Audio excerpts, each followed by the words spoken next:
If you try this particular recipe of yam, you're most certainly going to love me.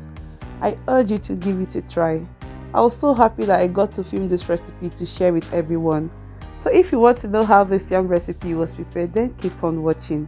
Hello everyone, welcome back to my channel. So here are the ingredients that were used in the preparation of this dish. Over here I have a tuber of yam.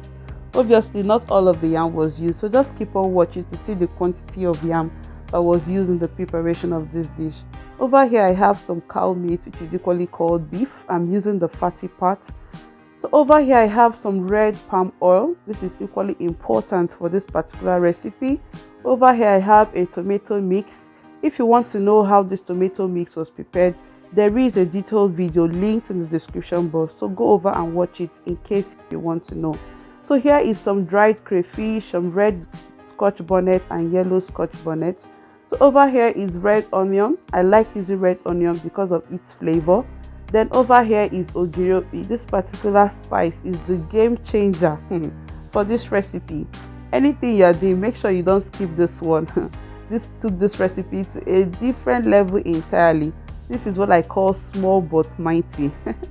So over here I have some Uziza Leaves. This is equally flavor packed on its own, so don't skip this. So over here I'm going over to start the preparation after all of the ingredients has been introduced. So I'm starting with the yam. I'm cutting off the head of the yam and I'm cutting the yam into little circles like so. I'm saying a big thank you to you all for liking my videos and for subscribing to my channel. To all the subscribers here, I love you all. So here I'm going over to start peeling the back of the yam. The level of bad yams now is really alarming. To think that you buy these yams for very huge amounts of money and you come back home, more than half of the yam is spoiled. Well, remove regardless. So as you are peeling the back of this yam, make sure there is a water set aside in a bowl, because if not, as you are peeling it, as you can see, it was already changing color despite its white yam. So as you are peeling, be putting it into the bowl filled with water, just like I did here. So now that the yams have been properly peeled, I'll go over and start cutting the yams into little chunks. For this particular recipe, I love cutting, especially whenever I'm making porridge.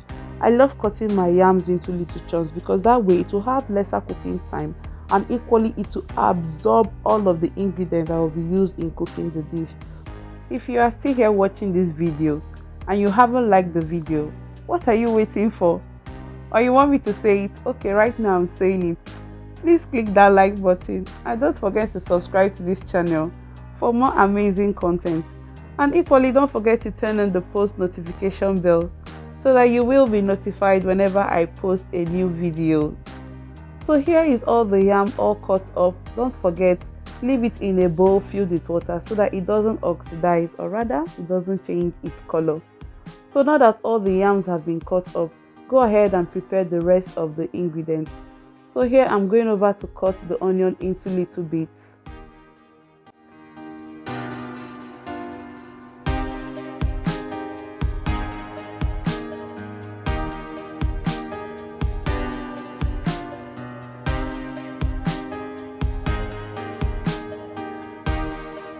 So here is the onion all cut up. Go over and set that aside. So next I'm going over to slice up the Uziza leaf. Like I said, this is a quick one, so make sure you prepare all the ingredients before you go ahead to start cooking.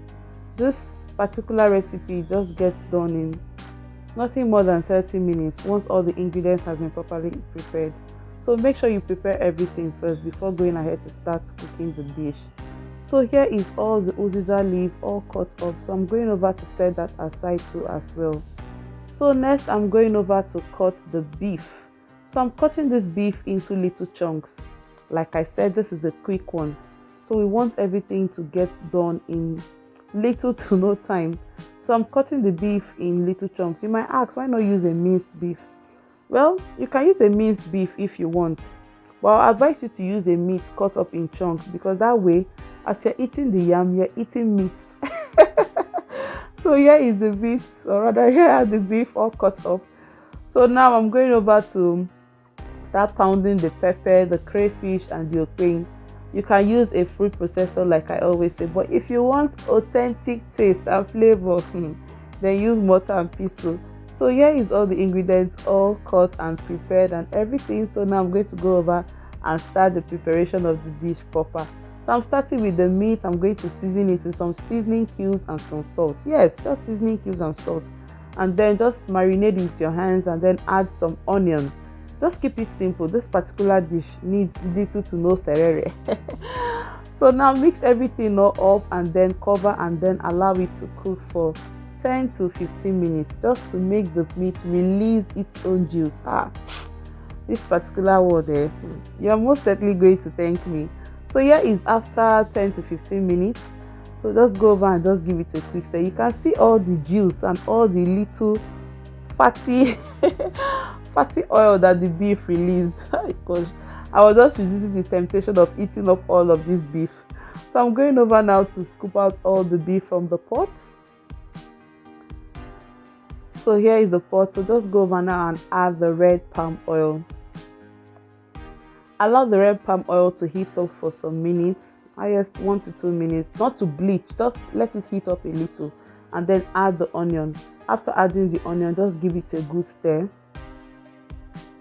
And once it is well stirred, just allow it to fry a little, just highest 1 minute to 2 minutes, that's fine. And then once that is done, go over and add the tomato mix. I'm scraping everything because nothing is going to waste in this kitchen. So once you add the tomato mix, just stir it all up and allow it to stir fry for some minutes. Like stir fry this for like 5 to 10 minutes. This is just to remove some of the sour taste from the tomatoes. That's just basically the essence of this step. Just stir fry it a little.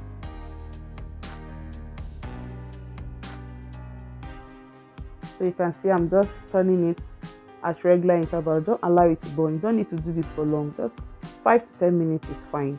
So now just go over and add the blended crayfish, the pepper and the okpei, and then stir that up too as well. Once that is done, go over and add some water.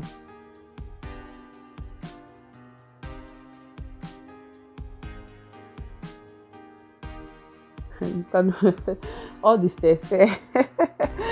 So just give that a stir and then reintroduce that beef. Yes, the beef. Oh, at this point it took courage for me not to eat up all this beef. So just add that in. I'm scraping everything, removing everything because we need all that flavor.